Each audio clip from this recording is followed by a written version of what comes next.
Hello good people of the internet, it's been a while since I published a video on WordPress and its many plugins, so I think it's about time I give you an update on how I run my websites. In previous videos I gave recommendations for multiple plugins and showed you how I work with them. It's only fair I tell you what I think about them now with even more WordPress experience. Without any further ado, let us get the discussion started.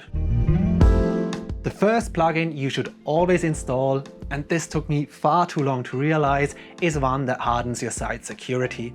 The one I went with is the free version of Wordfence because you can never have too much security when it comes to things on the web. Wordfence is installed on millions of websites and has a 4.5 stars rating on WordPress.org. By the way, if you use any free plugins and enjoy using them, you should definitely help out the developers by giving them a positive review, just as you would hit like on this video if it teaches you anything. I recently launched a couple of new sites, and even with as few as 50 visitors a day, I was getting multiple repeated login attempts. So the first thing I did, and you should too, was enabling two-factor authentication in Wordfence. For whatever reason, 2FA still isn't included in WordPress core. Wordfence also comes with a firewall which will prevent any visitors using suspicious IPs from even being able to view your site.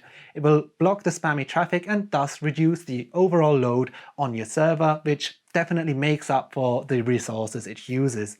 Wordfence will also scan existing files and comments for any nastiness, and it's just an all-round great plugin. The premium version of Wordfence does offer a few niceties such as real-time updates to their IP block list and frequent automatic updates to their rules. If you're running a massive website, you'd probably want to pay for it, but I reckon the free version will suffice for most smaller sites. By the way, if you dig into the settings, you can manually update the rules anytime.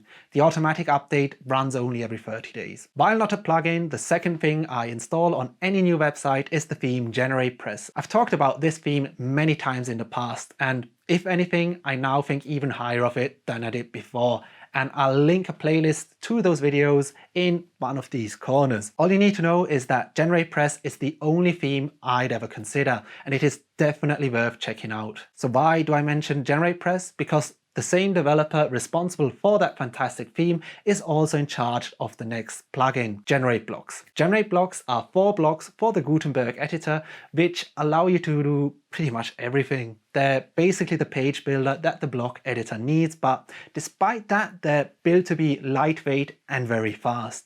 If you're further interested in GenerateBlocks, I have some videos on them too, and I'm planning to upgrade my photography website using only GenerateBlocks, so subscribe if you don't want to miss out on that. As mentioned earlier, your website will be plagued with spammy visits in a matter of days or weeks at best.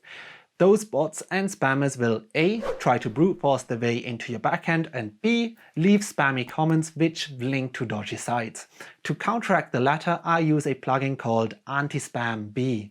You might have read in one of the millions of guides containing all kinds of affiliate links that you should use Akismet for that role. Trust me, Antispam Bee is the better option. It's fast, free, privacy focused, and you don't have to sign up for an account. It also gives you more granular control over the filter, and it has a name I can actually pronounce. On to another thing you should definitely have on your website: social sharing icons.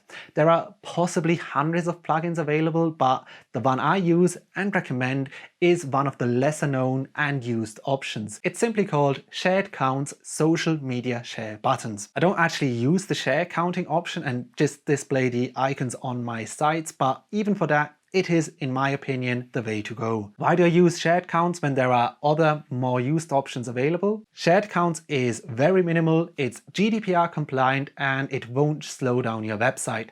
There are no cookies or tracking scripts involved, and it won't store any user data. You can also add your own icons using code snippets and style them using custom CSS, which is something I very much appreciate.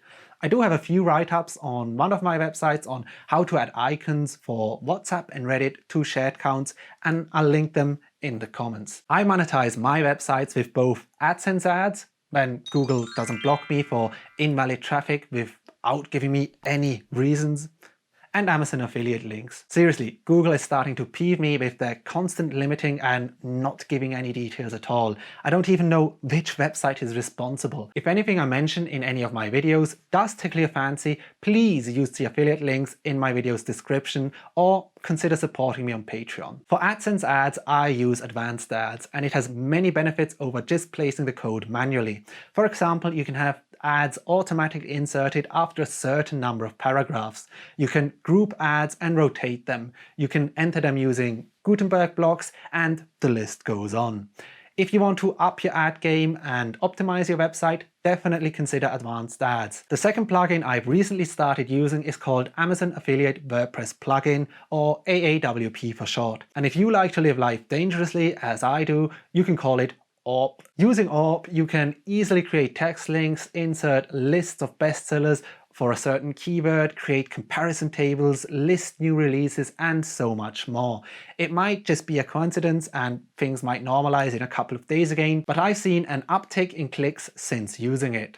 While AAWP is all shortcode based, you get used to using it rather quickly, and it is fantastic for anyone running a niche website. A few plugins that don't need much explaining are CAOS, Code Snippets, Query Monitor, and Save SVG. CAOS allows you to host your analytics.js file locally, which will make speed tests happy and allows your site to make fewer connections to external services.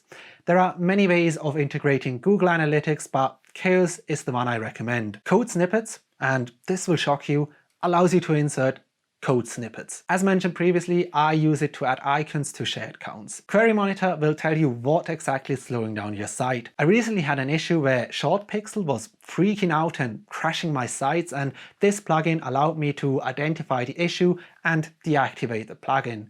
I'll have a few more words to say on ShortPixel later. Save SVG allows you to upload SVGs to WordPress and will sanitize them before they are saved. One plugin I recently discovered is WP Featherligh, and after only using it for a couple of hours, I installed it on all of my sites.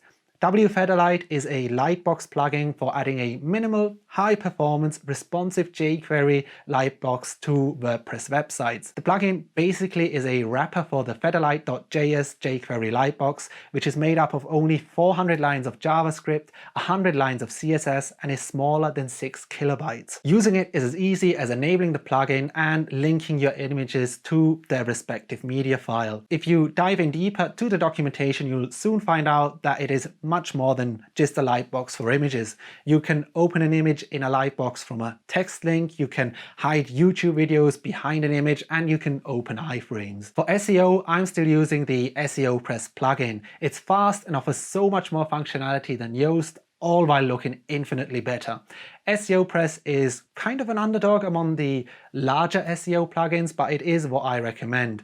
It can also be used to automatically or manually create schemas, and it will look out for broken links. You will find a video just on SEOPress in my library, and everything I mentioned in that one still applies today. That leaves us with only my caching, image optimization, and contact form plugin left. I'll start with caching. I use LiteSpeed Cache because my site is hosted on a LiteSpeed server. Even if that wasn't the case, I would gladly recommend it, as it is a really solid caching plugin that does pretty much everything you'd expect it to. You can also connect to a CDN using the LiteSpeed plugin, and it'll clean up your database periodically. Image optimization is an area where I'm considering alternatives to what I'm currently using. Right now, I'm still using ShortPixel adaptive images on most sites, and it is what I recommended in a previous video. But ever since they managed to bring down more than just one of my sites, I've been having my doubts about it. Some of my sites now use the LiteSpeed plugin to optimize images and use the Quick.Cloud CDN to distribute them. Ninja Forms, the contact form I was previously using,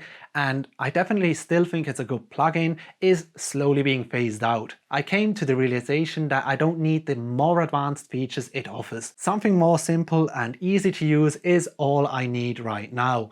The one I'm testing is called Simple Basic Contact Form, and so far I'm liking it, but I've not been using it for long enough to give it my definite recommendation. Finally, there's a plugin I use and love, but I don't know whether I should recommend it anymore. WP Show Posts is developed by the same person who gave us GeneratePress and GenerateBlocks. I mainly use it for my archive pages and to add related posts to articles, and it's fantastic at what it does. But WP Show Posts hasn't received any major updates in a while. The last I heard was that it is going to be converted into a block, and I don't know how the migration process will work out. As I said, it's a fantastic plugin, but I'm not certain whether you should wait for the next version. That's it, just about all the plugins I use and recommend. Let me know in the comments if I've missed your absolute favorite, and feel free to give me any recommendations. If this video did teach you anything or you just enjoyed it, please do hit that like button to show your appreciation. If you didn't like this video, hit the dislike button twice to make it extra impactful. I've been Liam Alexander Coleman, and it has been just about enough from me for one day. See you in the next one. Bye.